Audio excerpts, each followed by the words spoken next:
वैसे आपको याद होगा कल की कहानी के अंत में क्या हुआ था, पर मैं थोड़ी सी कहानी आपको सुना देता हूँ। बुरातीनो ठहर गया, मुंह फाड़ कर। झूठ है। लोमड़ी अपनी दुम पर टिककर बैठ गई, होठों पर जीभ फेर कर बोली, मैं तुम्हें अभी सब कुछ समझा देती हूँ। मूरख नगरी में एक जादुई मैदान है, उसे चमत्कारों का मैदान कहते हैं। वहां गड्ढा खोदो, फिर 3 बार बोलो, अंतर मंतर छू मंतर, अंतर मंतर छू मंतर, अंतर मंतर छू मंतर। बस यह कहकर सोने के सिक्कों को गाड़ दो, फिर उन्हें मिट्टी से ढक दो, ऊपर से नमक डाल दो, अच्छी तरह सींच दो और घर जाकर सो जाओ। सुबह उस गड्ढे में से एक छोटा सा पेड़ निकल आएगा, उस पर पत्तियों की जगह सोने के सिक्के लटक रहे होंगे। समझ गए ना? बुरातीनो उछल पड़ा, झूठ कहती हो। चलो चलते हैं बिजलियों, गुस्से से नाक सिकोड़ते हुए लोमड़ी ने कहा। हम पर विश्वास नहीं तो रहने दो। नहीं नहीं, बुरातीनो चिल्लाया, मुझे विश्वास है, यकीन है। चलो झटपट मूरख नकरी ही चलते हैं। बुरातीनो, लोमड़ी अलीसा और बिल्ला बिजलियों ने पहाड़ी पार की और चलते रहे, चलते रहे।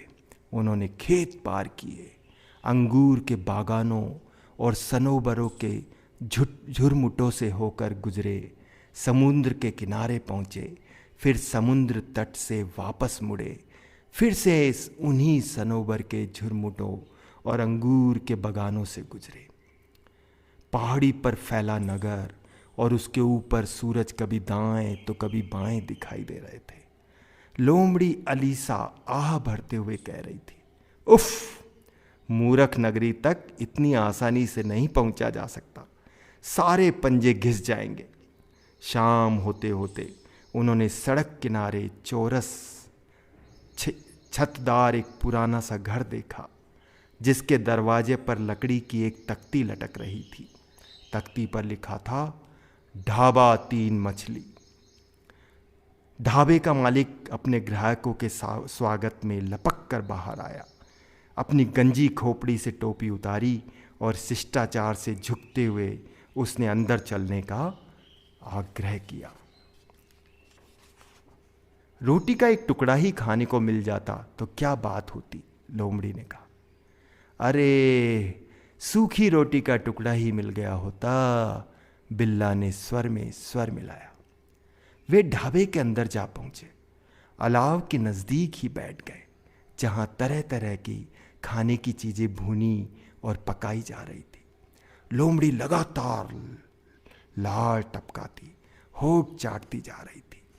बिल्ले बिजलियों ने अपने पंजे मेज पर फैला दिए और मूछे वाले अपने थूथन को पंजों पर टिकाकर खाने की वस्तुओं पर ललचाई नजर गड़ा दी।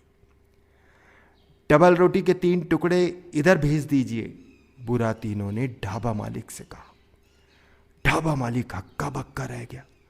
इतने सम्मानित ग्राहक और सिर्फ 3 टुकड़े डबल रोटी? खुश मिजाज और दिल्लगीबाज बुरातीनो आपसे मजाक कर रहे हैं, लोमड़ी ने ठहाका लगाया। वह तो मजाक कर रहा है, बिल्ला गुर्राया। 3 टुकड़े डबल रोटी और साथ में मेमने का भुना हुआ जायकेदार मांस, लोमड़ी ने कहा। बतख के चूजे और भुने हुए 2 कबूतर, हो सके तो भुनी हुई कलेजी भी। आधा दर्जन चर्बीदार जर्द मछलियां, बिल्ले ने आदेश दिया, और कुछ छोटी छोटी कच्ची मछलियां भी। संक्षेप में यह है कि उन्होंने वह सब कुछ मंगवा लिया जो अलाव पर तैयार था। बुरातीनो के हाथ लगा सिर्फ रोटी का एक टुकड़ा। लोमड़ी अलीसा और बिल्ले बिजलियों ने हड्डी समेत सब खा डाला। उनके पेट फूलकर कुप्पा हो गए और थोबड़े चर्बीदार खाने से चिकना गए। थोड़े आराम करेंगे, लोमड़ी ने कहा, और ठीक आधी रात को यहां से चल देंगे। देखो ढाबा मालिक, हमें वक्त पर जगा देना, कहीं भूल न जाना। लोमड़ी और बिल्ला नरम नरम पलंगों पर लेट गए और खर्राटे भरने लगे। बुरा तीनों बगल में कुत्ते के बिछावन पर सो गया। उसे सपने में सोने की गोल गोल पत्तियों वाला पेड़ दिखलाई दिया। उसने हाथ बढ़ाया ही था। सुनिए सीनियोर बुरातीनो, जागने का वक्त हो चुका है। आधी रात कब की हो चुकी। दरवाजे पर थपथपाहट सुनाई दी। बुरातीनो झटपट उठ बैठा। उसने आंखें मली। पलंग पर न तो बिल्ला था न लोमड़ी। पलंग खाली पड़े थे।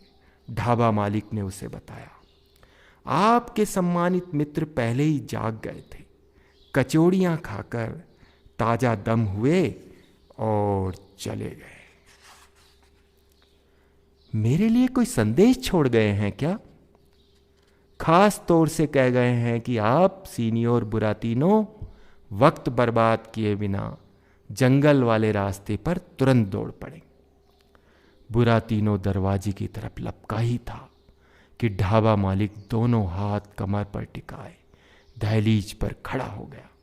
उसने आंख मिचमिचाते हुए पूछा, खाने का पैसा कौन देगा? ओह, बुरातीनो मिनमिनाया, कितना? सोने का 1 सिक्का। बुरातीनो को यह ख्याल आया कि वह उसकी टांगों के बीच से तुरंत निकल भागे, लेकिन मालिक ने हाथ में सलाख पकड़ रखी थी। उसकी कड़ी मूछें यहां तक कि कानों के ऊपर वाले बाल तक खड़े हो गए थे। पैसा निकाल बदमाश, नहीं तो भुनगे की तरह तुझे मसल दूंगा। सोने के 5 सिक्कों में से 1 सिक्का ढाबे में खर्च करना पड़ा। दुखी होकर बुरातीनो तेजी से निकल भागा। उसने पलटकर उस बेमुरौवत ढाबे पर नजर तक न डाली। रात अंधेरी थी, काली जैसा गुप्त अंधेरा। आसपास सभी सो रहे थे। केवल बुरातीनो के सिर पर रात्रिकालीन चिड़िया धीरे धीरे उड़ रही थी। अपने मुलायम पंख से बुरातीनो की नाक छूते हुए वह बार बार चहकती जा रही थी, विश्वास मत करना, विश्वास मत करो। बुरातीनो खींच कर ठिठक गया। तुझे क्या? बिल्ले और लोमड़ी पर विश्वास मत करो। जा जा, भाग जा। वह आगे दौड़ गया। उसने कान के पीछे से सुनाई दे रहा था, इस रास्ते में डाकुओं से सावधान रहना। तो आप सोचिए आगे क्या होगा। क्या बुरातीनो का डाकुओं से मुकाबला होगा? आगे की कहानी कल सुनेंगे। शुक्रिया।